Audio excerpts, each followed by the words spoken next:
Hey guys, this is Vol. Welcome to my first battle report for the first game of the Fields of Blood tournament that was held last weekend. Playing here as High Elves, as usual, taking High Elves to the tournament. Very big tournament, about 60 players, a bit more than 60 players actually, here in Auckland for the event. My first game is against Lizardmen, and it was a what we call a grudge match. That's a game where rather than being randomly drawn an opponent to play against based on rankings or whatever, I'd been assigned opponent based on previous agreement. The previous tournament that I played in was called Tin Soldier, and I actually showed up late for one of my games and missed my match, and that guy wanted to play me, so he grudged me, so to speak, and it was organised that we'd play each other in the first round. Now, I knew this would be a very difficult game. He is a Lizardman player, and my High Elf army has a 100% fail rate against Lizardmen. I've never actually beaten Lizardmen before, period, with High Elves. Two reasons for that. Number one, it's a very bad matchup for High Elves. And number two, my army actually is designed rather poorly to deal with Lizardmen. My army performs very well against other races. Lizardmen in particular, obviously the battle banner doesn't work as well because all the rolling 3 dice for leadership checks and stubborn and that sort of thing. It's really hard to get out of the way of the Stegodon. You can get crushed and so forth. Always strikes first doesn't really work too well against Stegodon impact hits and so on. All the tear core isn't causing stuff. The Pterodons easily take out all sorts of lightly protected units and so forth, but I won't get into it. I'll get straight into the battle report. On the right-hand side here, the Dragon Princes are deployed with the chariot, trying to move around the flank and pick off some of the weaker units. He's deployed the bulk of his army on the left. I've got a lot of troops on the hill there, ready to move to the right and actually delay him, move around the forest and so forth. That's the plan. Now, I was expecting to lose this game by a margin of 11 to 9, just in terms of battle score. You get a score out of 20. If you massacre your opponent, you get 20, he gets 0. If it's a draw, you get 10. I was hoping to lose this one marginally, or win marginally by just taking out lots of cheap units and running away from them and collecting table quarters at the end of the game.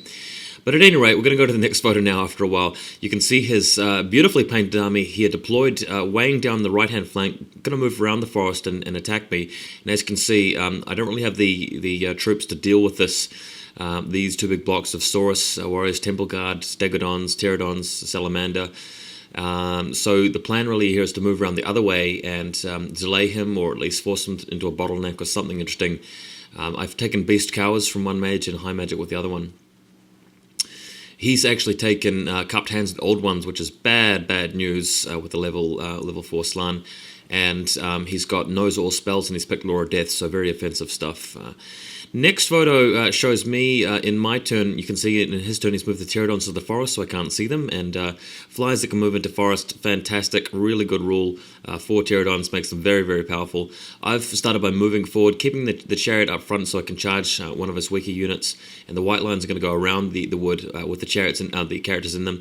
Both mages in the white line unit, trying to stay out of range or out of sight range of the Slan, because if he miscasts, then he can transfer the result to me using the Cupped Hands of the Old One's ability. Next photo, on the right-hand side of the battlefield, things look a bit easier for me. I'm just going to run down some skinks with these Dragon Princes and hopefully catch up with the rest of my army later on after I've cleared the flank up. Eagle flying over the little bit of water there, the body of water.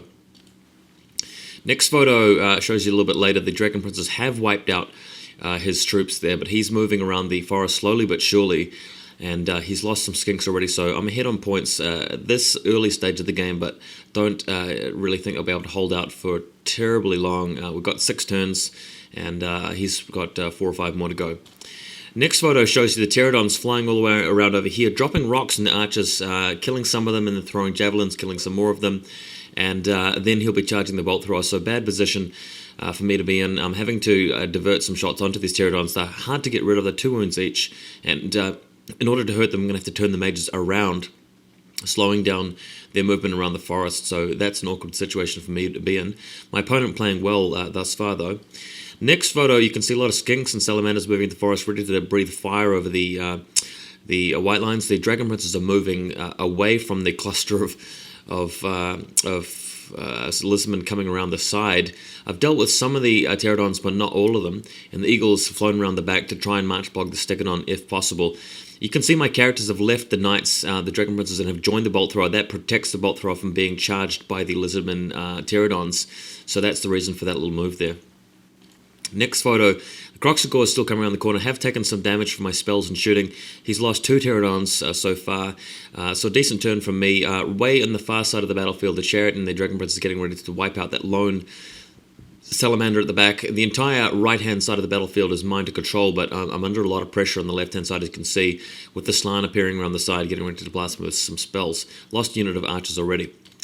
Next photo, yeah, the Pterodons have actually flown all the way over the other side, out of reach of me, and the Croxaurs have charged the bolt thrower, so that's one bolt thrower down. And my white lines have been severely depleted by the Salamanders just breathing fire over them and getting tons of hits. There's nowhere for me to move my white lines at this point, nowhere for my characters to flee to move units to. If I had to block a spearman or something, they could just go join the spearman, but my army is designed in such a way that they don't really have too many options in terms of hiding, so that's one drawback of my army, which is obviously taken advantage of by a Lizardman, a good Lizardman player too. So that's very difficult for me to deal with. Next photo, the Pterodons are trying to wipe out the eagle with some javelin shots, but it survives. And as you can see, the white lines are taking some more damage there, and they're taking damage from the skinks as well, just shooting tons of blowpipe shots at them. 20 shots, I believe, needing 5s or 6s or something ridiculous. Next photo. The Dragon Princes have moved yet further away with the characters joining back at them, but they're starting to lose some of their number from spells now. I'm losing archers as well, as you can see. The Croxagores have dealt with the bolt thrower. Over in the background there, I've managed to kill some Pterodons. The Dragon Princes have got in range, have been used wolf hunts on them to move in, so I've got some Dragon Princes showing up to help out, but I'm definitely behind on points at this stage. Next photo, yeah, Dragon Prince is right there.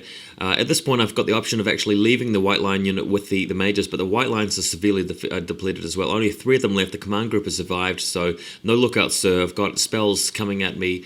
He's pretty much rolling 5 dice on his spells, because he knows that if he miscasts, the miscast effect will affect me, and if he rolls it at irresistible force, then I can't do anything about it with my scrolls. And what he did was he rolled 5 dice on the 2d6 strength 4 hit spell every turn, and just rolled double 6 for 2 out of 3 times that he tried that. Never miscast. Cupped Hands was never used this game, and I just got smashed by magic in the last few turns. Next photo, there is no next photo. That was basically it. We managed to get to 6 turns. Thankfully, I was just really glad that the pain ended. I lost by a considerable margin. My goal of losing 11-9 was not achieved, and unfortunately I was outplayed, and the weaknesses of my army were definitely shown up in this game. So well done to my opponent. Great looking army, and well played. There are probably a few more things I could have done to minimize the general loss. I might have even been able to win had I thought of a better game plan and had some better luck, or at least had he not had such good luck with the spell rolling. But at the end of the day, you're going to have a tough matchup no matter what army you play. I think I could design a better army just in general, and I probably will be doing that after the tournament. But anyway, at least this match is over, and we can move on to some of the later games. And of course, starting the rest of the tournament from lower down in the draw means that I'll face easier opponents and hopefully miss out on some of that really tough opponents that I was dreading playing against. Anyway, looking forward to the next game. Hope you guys will stick around and watch that when it gets posted. Thanks, guys.